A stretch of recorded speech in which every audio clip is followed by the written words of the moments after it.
Good morning, students. Today I am going to discuss about normal hydrogen electrode, electrochemical series, motive series, and applications of electrochemical series.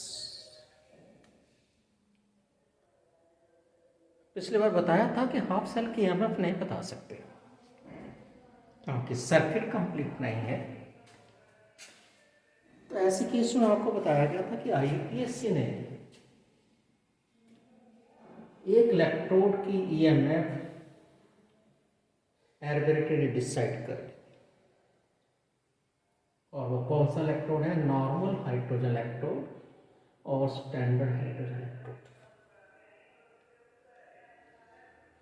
क्या है ये normal hydrogen electrode, standard hydrogen electrode? Platinised platinum foil HCl में रख करके एक बार cathode से connect कर देते हैं, एक बार नोड से कनेक्ट कर देते हैं। इनर्ट और पहले इनर्ट है और inert fused with platinum wire which is sealed in a glass tube containing small amount of mercury to have an electrical contact with external circuit. बाकी सारे कॉपर वायर है, यहाँ तक platinum. And this is encased in a glass jacket into which dry hydrogen gas at 298 Kelvin, 1 atmosphere pressure is passed. The whole system is immersed into a solution having constant 1 mSCl or 1 MS2 so forth. And this complete arrangement is called as normal hydrogen electrode and standard hydrogen electrode. And the EMF of this half cell as recommended by IPSC is 0.000. Voltmeter gives the potential difference.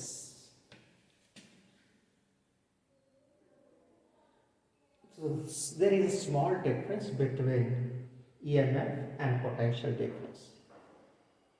EMF is the potential difference when there is no current flows through the circuit.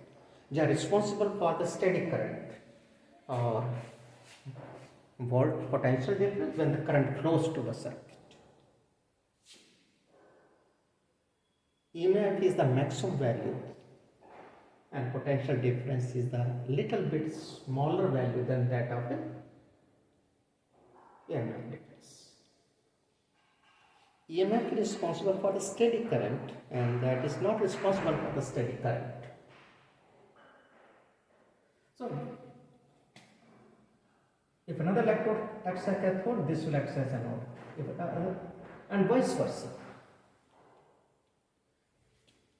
So, if oxidation takes place at this electrode, that is when acts as an anode, oxidation is negative electrode. In that case, the hydrogen which is gas is passed, which is absorbed on the platinum surface, changes to atomic hydrogen, then oxidation takes place. This is the reaction. And this is possible when another electrode acts as cathode. And when this electrode acts as cathode, then another will act as anode.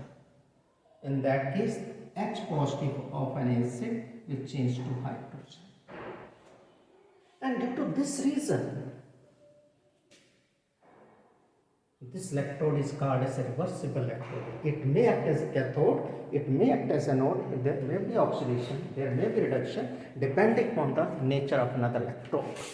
दूसरे electrode के relative oxidisation की tendency ज़्यादा है या reduction की tendency? Oxidation की tendency है तो वो ऑक्सीडाइज होगा या रिड्यूस हो जाएगा। उसके कम है वो कैथोड का काम करेगा, एनोड का काम। इसलिए रिवर्सिबल। तो रेफरेंस इलेक्ट्रोड क्यों बोलते हैं? Because with the help of this electrode we can find out the EMF of other half sales.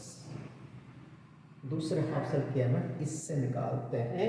इसकी वैल्यू को जो आज के डेट में हम पता नहीं एक्चुअल वैल्यू क्या है इसकी, हमने तो एक जैसे आईपी से रिकमेंड किया हमने, और नॉर्मल कंडीशन यूज किया है, normal hydrogen electrode, standard conditions 298 1 atom pressure, 1 m का सेपरेशन, तो standard hydrogen, only in this condition the value is this one.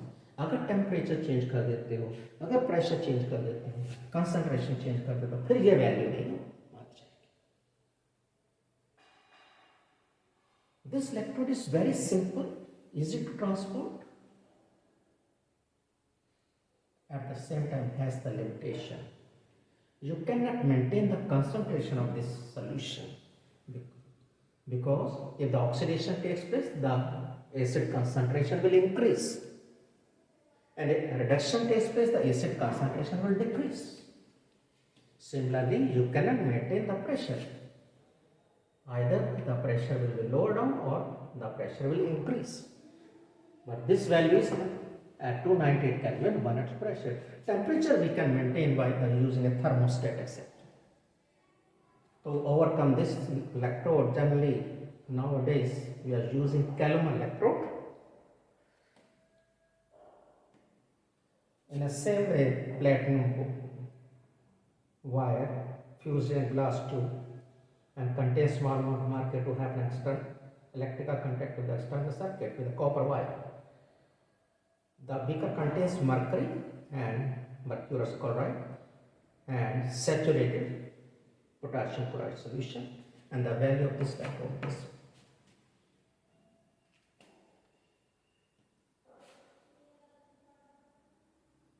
so once the E0 value of this half cell is known, it is easier for the scientist to find out the EMF of the other half cell. क्या formula है? E0 cell इसको E0 cathode minus E0 anode.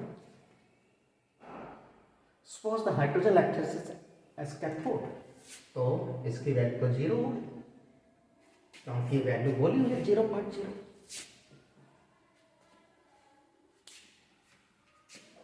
तो ये हमें volt meter से मिल जाएगा. तो E0 anode क्या हो जाएगा? अगर this is the x, it becomes -x. और अगर हाइड्रोजन इलेक्ट्रोड एनोड का काम करता है तो 0.0, तो जो वैल्यू मिलेगी हमें E0 इस सेल से, जो भी सेल की EMF होगी वही कैथोड की EMF हो जाएगी. बड़ा आसान हो गया हमारे लिए ये मालूम करना किसी भी हाफ सेल की. अब क्या किया साइंटिस्ट ने? Magnesium chloride solution platinum electrode connect कर दिया, वोल्टमीटर से साल्ट ब्रिज लगा दिया, वैल्यू नोट कर दी. किसी ने सोडियम, किसी ने लिथियम साल्ट, किसी ने फेरस सल्फेट, किसी ने जिंक सल्फेट, किसी ने टिन साल्ट, किसी ने कॉपर साल्ट. इस ढंग से साइंटिस्ट पूरे वर्ल्ड के अंदर, कोई ब्रोमीन पास कर रहा है ब्रोमाइड आयंस के अंदर, कोई आयोडीन डाल रहा है आई नेगेटिव के अंदर. डिफरेंट साइंटिस्ट अब यही काम कर रहे हैं और हाफ सेल की EMF, स्टैंडर्ड हाफ सेल की वैल्यू बतानी शुरू कर दी. जब बहुत सारी वैल्यूज पता चल गई उस केस में फिर IUPAC ने सोचा क्यों ना इतने सारा डाटा है उनको कंफर्म करके यहाँ से कुछ इंफॉर्मेशन ले दी जाए, कुछ ना कुछ इंफॉर्मेशन ली जाए. तो उन्होंने क्या किया, उस स्टैंडर्ड EMF को इंक्रीजिंग या डिक्रीजिंग ऑर्डर में इंफॉर्मेशन तब भी मिल सकती थी जो उनको इंक्रीजिंग या डिक्रीजिंग ऑर्डर में लगाए, चाहे ऑक्सीडेशन पोटेंशियल की फॉर्म में या रिडक्शन पोटेंशियल. और उसी इंक्रीजिंग या डिक्रीजिंग ऑर्डर को हम क्या बोलते हैं? इलेक्ट्रोकेमिकल सीरीज या इलेक्ट्रोमोटिव सीरीज. इलेक्ट्रोकेमिकल सीरीज या इलेक्ट्रोमोटिव सीरीज क्या है? The arrangement of standard EMFs of various half cells in ascending or descending order in the form of oxidation reduction potential calibrated with standard hydrogen electrode under standard conditions is called as electrochemical series or electromotive series. मैं repeat कर रहा हूँ. The arrangement of standard EMFs of various half cells in ascending and descending order in the form of oxidation reduction potential calibrated with standard hydrogen electrode under standard conditions is called as electrochemical series. तो ये मैंने कुछ electrochemical series से information ली है, mostly मैंने सिर्फ east को छोड़कर। इंक्रीजिंग ऑर्डर में लिखा है इसको, लिथियम का, सोडियम का, मैग्नीशियम का, जिंक का, इसमें यानी मतलब जिंक इलेक्ट्रोड, अब मैग्नीशियम इलेक्ट्रोड नहीं डालेंगे इसमें, क्या करेंगे उसके अंदर कोई प्लेटिनम इलेक्ट्रोड डालेंगे, ग्रेफाइट इलेक्ट्रोड यूज करेंगे, कोई इनर्ट इलेक्ट्रोड यूज करेंगे।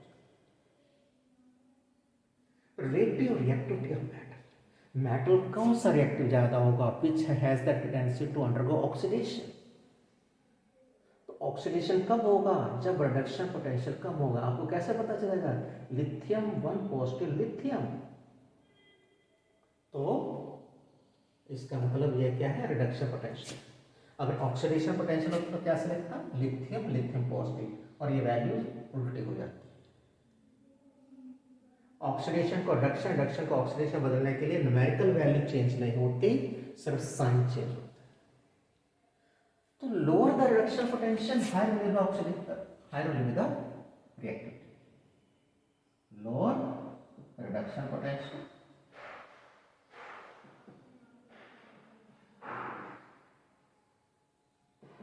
correspondingly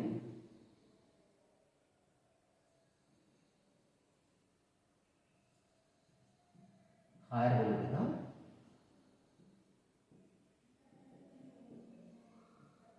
reactivity.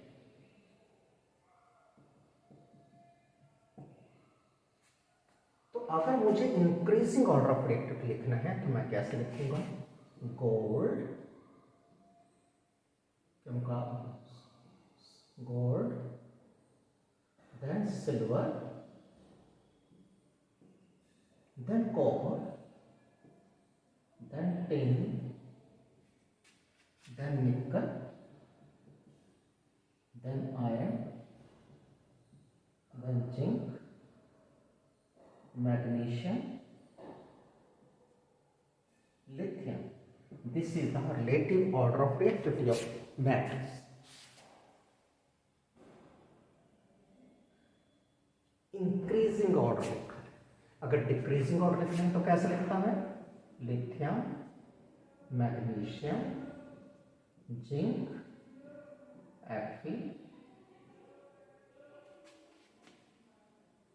निकल, टिन, कॉपर,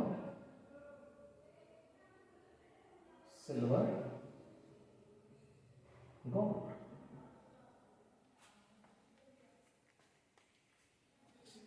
आपको एक तरीका बताया है किस ढंग से ये देखते हैं, और यही मैं रिलेटिव स्टेबिलिटी की बात करता तो reactivity and stability are opposite to each other, reactivity and stability are opposite to each other. तो अगर मुझे रिलेटिव स्टेबिलिटी करनी होती, रिलेटिव स्टेबिलिटी तो क्या होता, हाई रिडक्शन पोटेंशियल, अपोजिट होते हैं,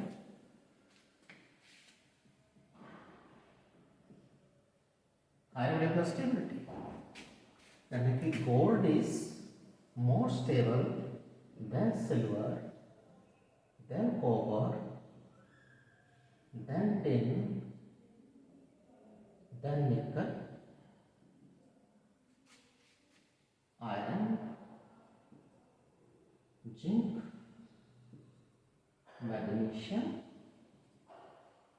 सोडियम एंड लिथियम। यहां से higher the reduction potential, gold, silver, copper, tin, nickel, iron, zinc, magnesium, sodium, potassium, ये हमें पता चला इससे। और इसी से ही एक और इंफॉर्मेशन है, डिस्प्लेसमेंट रिएक्शन 10th के अंदर बताया जा चुका है, मोर reactive metal displaces less reactive metal. तो इलेक्ट्रोकेमिकल सीरीज से पता चल जाएगा, यानी कि फिजिबिलिटी का भी पता चल जाएगा। मैं कभी लिखूं predict the feasibility of reaction Fe plus copper sulphate solution, Fe plus copper, predict the feasibility. कब होना चाहिए? अगर मेटल की रिएक्टिविटी ज़्यादा हो, then solution more reactive metal displaces lesser. तो देखिए आयरन और कॉपर में से कौन ज़्यादा रिएक्टिव है?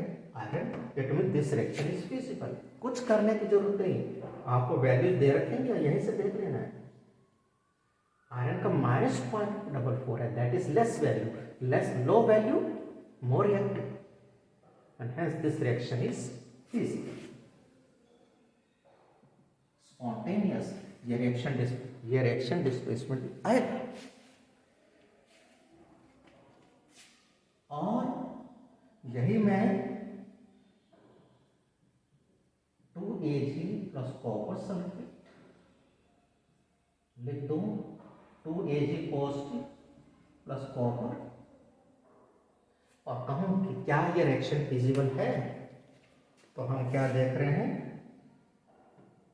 सिल्वर तो लेस रिएक्टिव है, तो लेस रिएक्टिव कभी भी डिस्प्लेसमेंट में पार्टिसिपेट नहीं कर सकता। This is not feasible, this is not spontaneous reaction, ये रिएक्शन होगा ही नहीं। यहां से बड़ी आसानी से बता रहे हैं हम। Once the electrochemical series is known, या उसकी वैल्यू पता हो तो हम बता सकते। रिलेटिव रिड्यूसिंग स्ट्रेंथ, कौन सा बेटर रिड्यूसिंग एजेंट होगा? रिड्यूसिंग एजेंट किसे कहते हैं? जो दूसरे को रिड्यूस करे तो खुद क्या हो? ऑक्सीडाइज। जो दूसरे को रिड्यूस करेगा खुद क्या होगा? ऑक्सीडाइज। और खुद ऑक्सीडाइज कब होगा? जब रिडक्शन पोटेंशियल कम होगा। तो लोअर द रिडक्शन पोटेंशियल,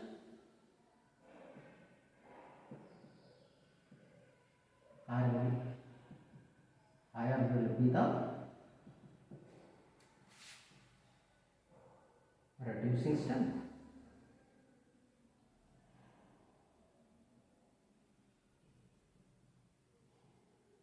इसका मतलब lithium is stronger reducing agent than sodium, then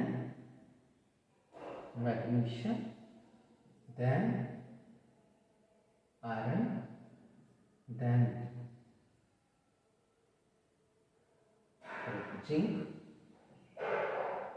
iron, nickel and so on।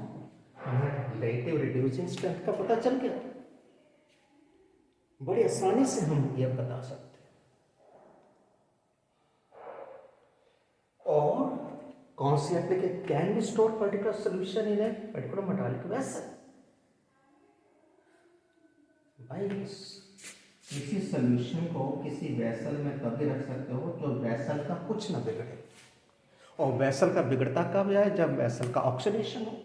या कभी सोल्यूशन को स्टर तक कर सकते हैं किसी रॉड या स्पून से, अगर रॉड या स्पून का कुछ ना बिगड़े तब हो सकता है, तब तो स्टॉप कर लेंगे। अगर वेसल के अंदर ही होल डेवलप हो जाए, स्पून डिजॉल्व होना शुरू हो जाए, रॉड डिजॉल्व होनी शुरू हो जाए, तब हम नहीं कर सकते। तो कुछ न बिगड़े। यह तब होगा अगर वेसल का, रॉड का, स्पून का रिडक्शन पोटेंशियल सॉल्यूशन से ज्यादा होगा। So if reduction potential of vessel or rod or spoon is higher than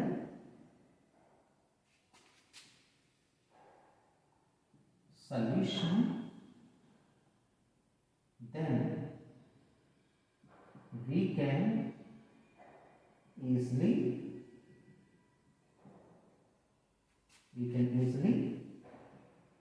store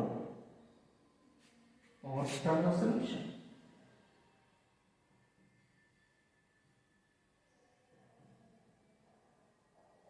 We can easily store or stir the solution. बड़ी आसानी से कर सकते हैं। मैं क्या पूछ सकता हूँ, क्या copper sulphate solution can store copper sulphate solution in निकल वेसल? पूछ सकता हूँ, क्या कॉपर सल्फेट सोल्यूशन को निकल के वैसल में रख सकते हैं? तो वैसल का रिडक्शन पोटेंशियल क्या होना, कब कर सकते हैं? अगर रिडक्शन पोटेंशियल ज़्यादा हो। तो देखो ज़्यादा है कम है? निकल का रिडक्शन पोटेंशियल कम है, नहीं कर सकते। हाँ, निकल सल्फेट सोल्यूशन को कॉपर में रख सकते हैं। निकल में सल्फेट सोल्यूशन को कॉपर वेसल में रख सकते हैं। क्यों? वेसल का reduction potential high. Can we stir copper sulphate solution with silver spoon? Yes, because spoon has high reduction potential. अगर वेसल का, रॉड का, स्पून का रिडक्शन पोटेंशियल सोल्यूशन के मुकाबले में हायर है, then you can easily store और stir the solution, otherwise not.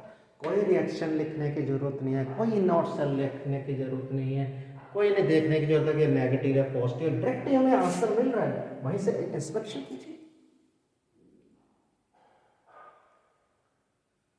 यही तो एडवांटेज है, टेबल बिना एक्सपेरिमेंट किए हम बता रहे हैं, बस हमें कोई रिडक्शन पोटेंशियल बता दें। Whether particles of metal will produce hydrogen gas when treated with acid? क्या पर मेटल हाइड्रोजन गैस देगा? तो हाइड्रोजन गैस तो तभी होगा जो H को, मेटल से तो हाइड्रोजन गैस बनने एसिड से आएगा, यानी H positive will change into H2। H positive H2 तो ये वैल्यू 0 होगी, मतलब इसको कैथोड होना होगा अगर हाइड्रोजन गैस बनने है। तो दूसरे को क्या हो, एनोड। एनोड का रिडक्शन पोटेंशियल हमेशा कम होना चाहिए। तो कौन से मेटल हाइड्रोजन गैस प्रोड्यूस करेंगे? Only those metals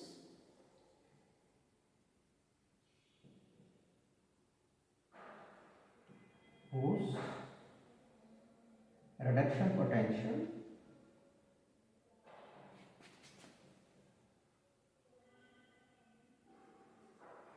is less than 0,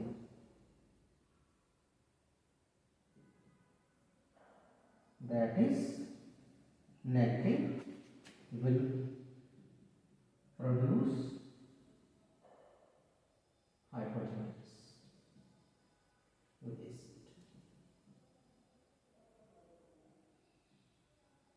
sir वही हाइड्रोजन गैस प्रोड्यूस करेगा, लिथियम कर लेगा, सोडियम करेगा, मैग्नीशियम करेगा, जिंक करेगा, आयरन करेगा, निकल का टिन करेगा, कॉपर नहीं। Copper with HCl, copper with sulphuric acid कभी भी हाइड्रोजन गैस नहीं देगा, सिल्वर गोल्ड नहीं देगा, because they have high reduction potential than that of this one. कितना आसान हो गया हमारे लिए, यही बैठे बैठे हम देख रहे हैं क्या होगा, और क्या हम पता चलेगा, और क्या इंफॉर्मेशन मिल सकती है हमें। नेक्स्ट एप्लीकेशन है, we can predict which electrode acts as cathode, which electrode acts as anode. Negative electrode, positive electrode, half cell reaction.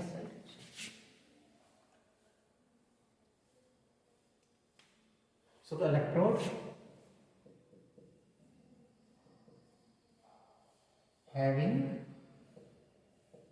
low reduction potential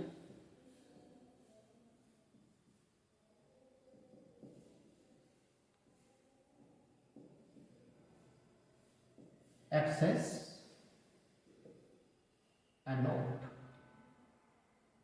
and oxidation takes place at this electrode.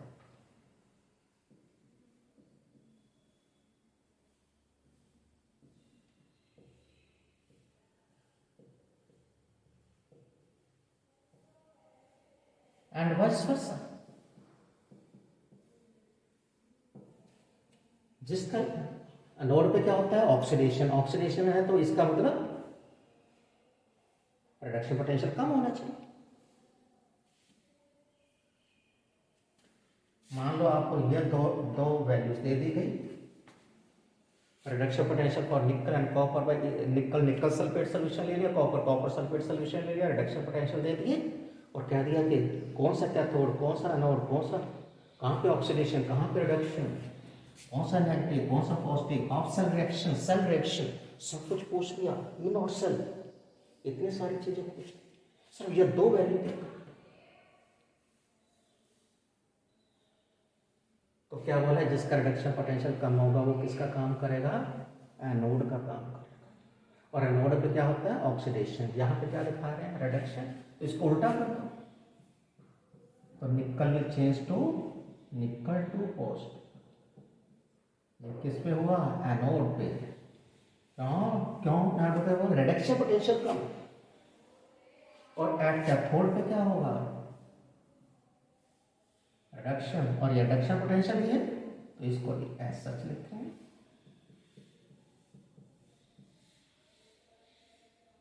ये आपका negative electrode और ये positive electrode. यहाँ पे oxidation और यहाँ पे reduction. दो हाफ सेल रिएक्शन है, तो सेल रिएक्शन क्या हुआ, सेल रिएक्शन हुआ nickel plus copper two positive changes to nickel two positive plus copper. इतने आधे आधे नंबर क्या आएंगे भाई, जिसका रिडक्शन पोटेंशियल कम एनोड, तो कम किसका है, निकल का, इन दोनों में से, तो निकल एनोड क्या होगा, इस पे ऑक्सीडेशन होगा। यह कौन सा पोटेंशियल दे रखा है, रिडक्शन। कैसे पता चला, +2 से 0 में गया, तो इसको क्या कर, ऑक्सीडेशन करना, तो इसको उल्टा कर दो, उल्टा कर दिया। यह किसका काम करेगा, कैथोड का, रिडक्शन होनी चाहिए, रिडक्शन ऐसा लिखेंगे। अगर कभी एग्जाम के अंदर कोई ऑक्सीडेशन पोटेंशियल दिया, पहले कन्वर्ट कर दो उसको, negative positive, anode cathode, oxidation reduction, half cell reaction, cell reaction पता चल गया। और क्या पता चलेगा, E naught cell, cathode minus anode, तो कैथोड की वैल्यू कितनी है, 0.34, और एनोड की वैल्यू कितनी है, -0.25, कितना आ गया, 0.59 वोल्ट आ गया।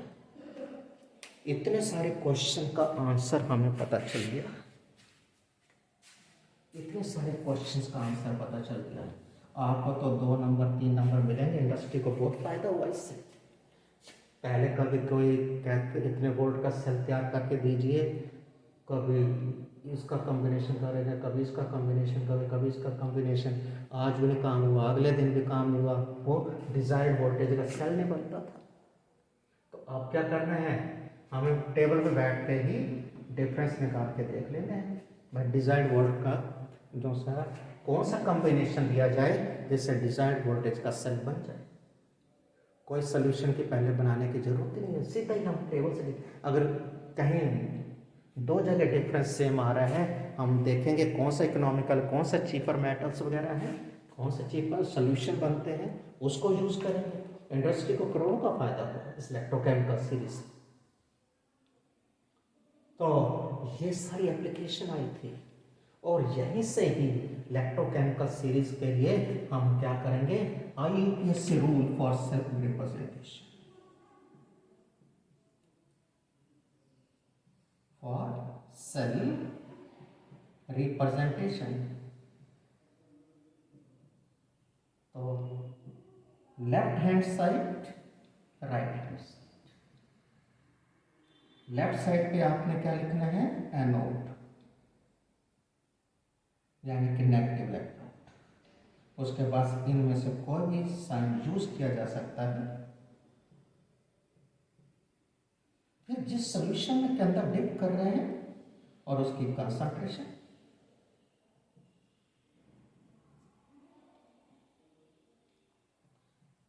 कभी गैस पास कर रहे हैं तो गैस का टेम्परेचर एंड प्रेशर दोनों हो गए, और सॉल्यूशन की कंसंट्रेशन बताएं। यहां पैरेलल लाइन, और राइट साइड में क्या होगा, कैथोड, कैथोड यानी कि पॉजिटिव टर्मिनल, और यहाँ पे उसी ढंग से ये नोटेशन हो गई।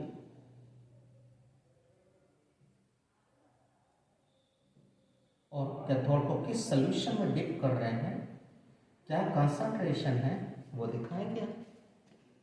कभी गैस पास करें तो गैस का टेम्परेचर, प्रेशर, सोल्यूशन की कंसंट्रेशन।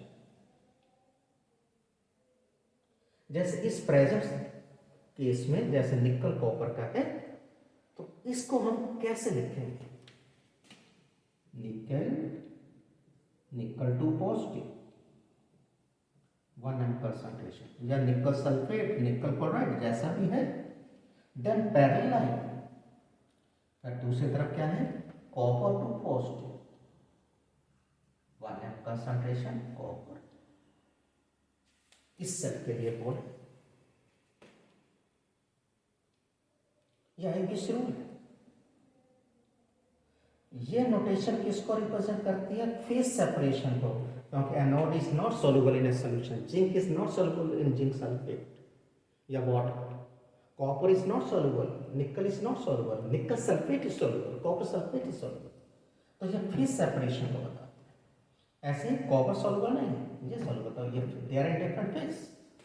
ऐसा गैस और होगा तो गैस के ओब्लिक होगा, देन कंसंट्रेशन।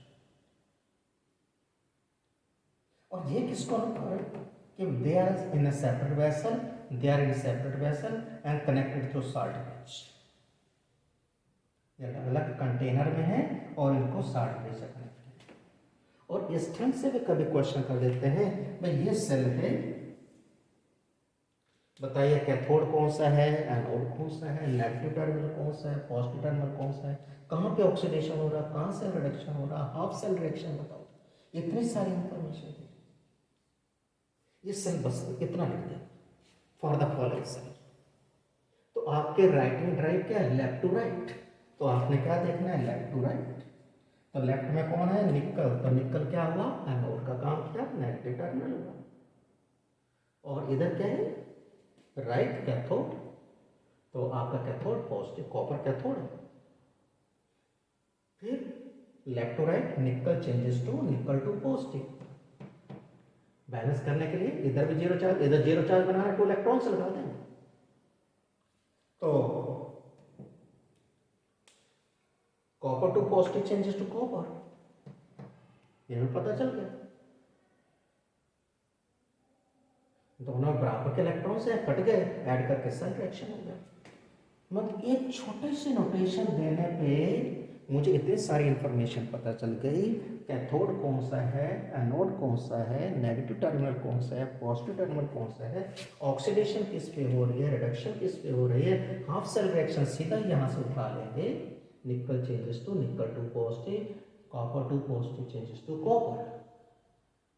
रिडक्शन पोटेंशियल दिया है तो जिसका ऑक्सीडेशन उसको तो उल्टा लिखते हैं, लेकिन यहाँ सेल रिप्रेजेंटेशन डायरेक्ट देते हैं, हाफ सेल रिएक्शन साइड। अगर कंसंट्रेशन चेंज हो तो सेल चेंज लिख देंगे। इस ढंग से ये हमने काम किया है, लेकिन इलेक्ट्रोकेमिकल सीरीज से हम standard EMF, standard half cell की ईएमएफ बता सकते हैं, ई सेल नहीं बता सकते, ई नॉट सेल बता, ई नॉट सेल निकाल सकते। मतलब we can not find out the EMF of the cell at any concentration, any temperature, pressure. यह तो तब होगा जब 1 m कंसंट्रेशन होगी, टेम्परेचर 298 केल्विन होगा, प्रेशर 1 एटमॉस्फेयर। लेकिन अगर कोई और कंसंट्रेशन होगी तो क्या करना पड़ेगा, और ये हम नेक्स्ट लेक्चर के अंदर करेंगे, नस्ट इक्वेशन के अंदर। तो इन क्वेश्चंस को अच्छी तरह करेंगे, बुक में काफ़ी सारे क्वेश्चंस इससे रिलेटेड।